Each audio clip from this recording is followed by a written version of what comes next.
Eu nunca tive um empresário, eu nunca tive um agente, eu nunca tive ninguém cuidando da minha carreira. Eu era eu e eu. E aí me deu na telha, eu vou fazer. Ai, vai que surge alguma coisa. E aí surgiu esse convite de fazer essa entrevista. E eu fui completamente despretensiosa. Aí dei a entrevista, foi muito divertido, a gente deu risada. E eu sei dos bastidores, vou contar aqui, talvez algumas pessoas não gostem, mas... O Marcelo de Carvalho, que é o vice-presidente da Rede TV, assistiu a minha entrevista e falou, gostei dessa menina, contratem ela. Porque eles estavam procurando uma mulher com biotipo mais gostosona pra fazer uma coisa meio mais sensual, mas que também desse segurasse ali o programa. Bem-humorada e que fosse mais dinâmica, que não fosse uma porta. Não, encontrar a pessoa certa, porque você, destemida, você não tem papas na língua, não vergonha de falar nada. Eu vejo você falando sobre tudo. Então caiu perfeito ali o programa, E aí né? ele falou, contrata essa menina. Só que nem ele me falou isso. Dei a entrevista, vida que segue. O programa não foi pro ar, porque era um piloto. Quando eu cheguei lá, eu falei, nossa, é um piloto. Mas você já sabia que era um piloto? Ou chegando lá? Chegando lá, né? Sim. Mas eu também não tava muito acompanhando o que tava acontecendo no mercado, porque eu tava focada na veterinária, trabalhando que nem uma louca. Eu não tava nem assistindo televisão, nem sabia o que tava acontecendo na televisão. Nem sabia que ainda falavam desse ensaio, porque já fazia alguns anos que esse ensaio tinha acontecido. E aí me convidaram, por eu ter feito essa entrevista, me convidaram pra participar do Mega Senha, que é apresentado pelo Marcelo de Carvalho. Fui eu e o Pierre. Legal. Genial, né? Vamos chamar os Chiquititos pra fazer.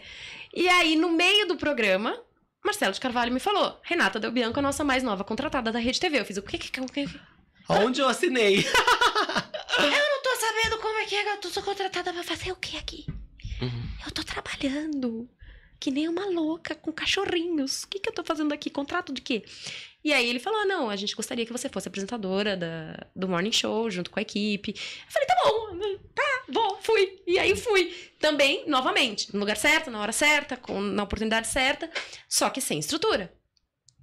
Porque eu sou atriz. Sim. Você teve que aprender ali. E aí fui aprendendo dia a dia. Que era diário, não era diário?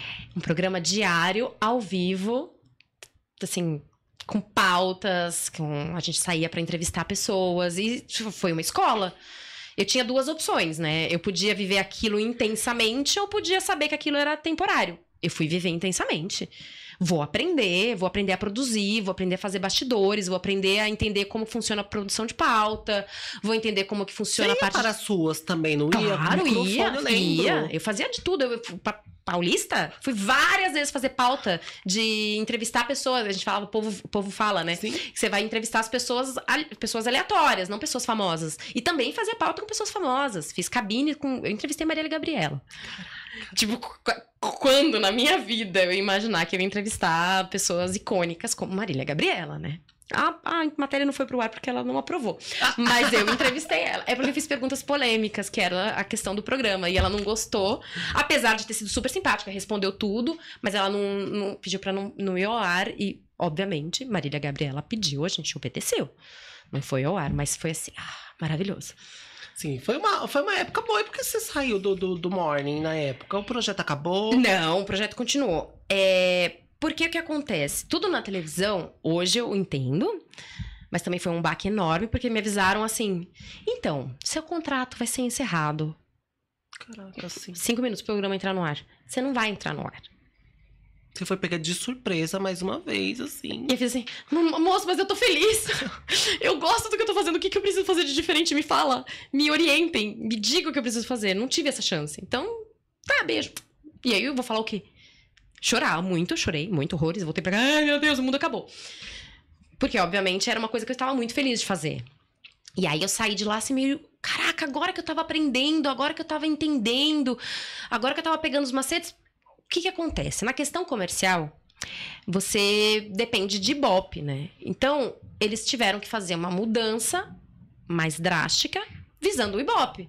Então, eles foram mais apelativos. Pegaram mulheres bem gostosas, tipo o André Surak e a Babi Rossi, pra entrar no meu lugar e no lugar da Michelle Machado, que na época tava apresentando comigo. Então, a gente foi meio que pego de surpresa com a troca, porque a gente foi pra gravar o programa, fizemos uma pauta o dia inteiro, chegamos pro programa entrar ao vivo, falaram que a gente não ia entrar. E quem entrou foram elas? Uma semana depois, elas estavam no ar. Meu Deus. E qual foi a sua sensação de perder ali o seu posto para André Surak? Não vou... Não vai ser polêmica. Eu não vou menosprezar a Andressa Surak, porque, obviamente, ela também tem a mesma jornada que eu. É uma mulher batalhadora pra caramba. É outra linguagem, tá? Eu fui mais pelo lado artístico do que pelas pessoas que nos substituíram. Eu acredito que eles queriam algo mais apelativo. A primeira pauta da Andressa Surak, colocaram ela na frente do Senado, tipo, falando sobre a pauta de água. Ela de corpo nu, pintada, falando assim, é pra economizar água?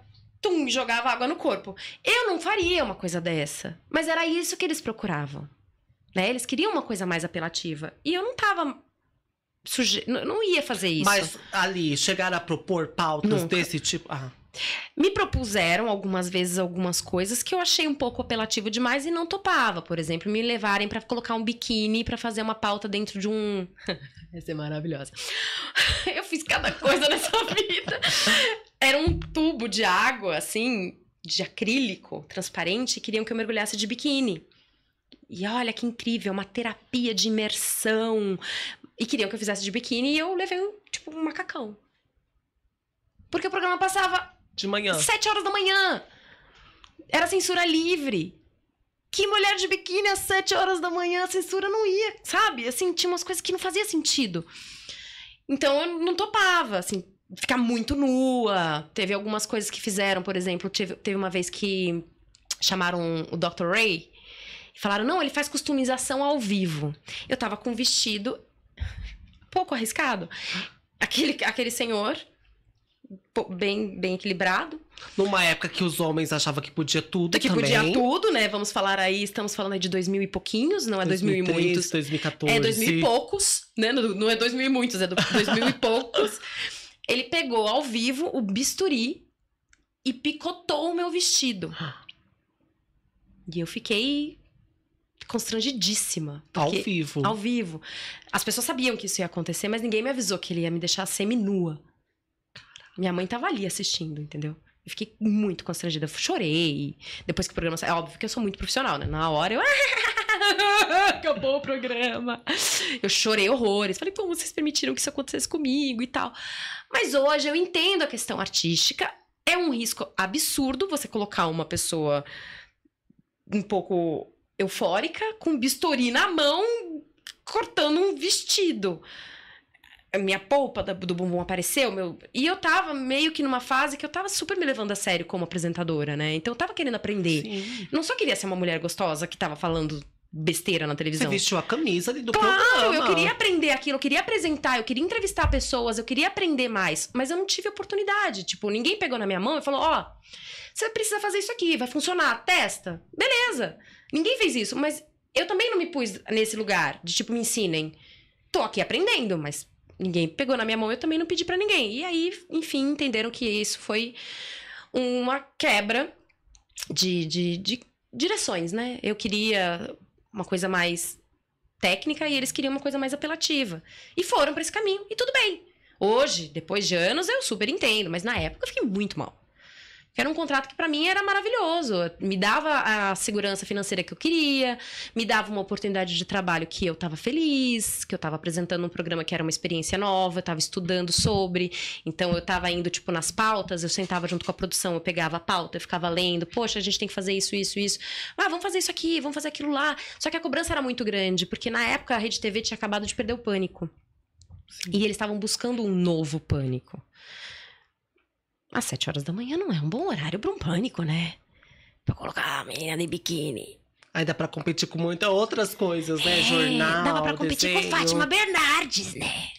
Fátima Bernardes não fica de biquíni. Então eu tava mais ou menos nesse caminho de raciocínio. Claro, era divertido, tinha humor, tinha humoristas na bancada. Eu não sou humorista, eu sou atriz. Então, eu tava meio perdida ali. Eu sou atriz, mas eu sou engraçadinha, mas eu topo tudo, perono tudo. Então, e aí? Pra onde a gente vai?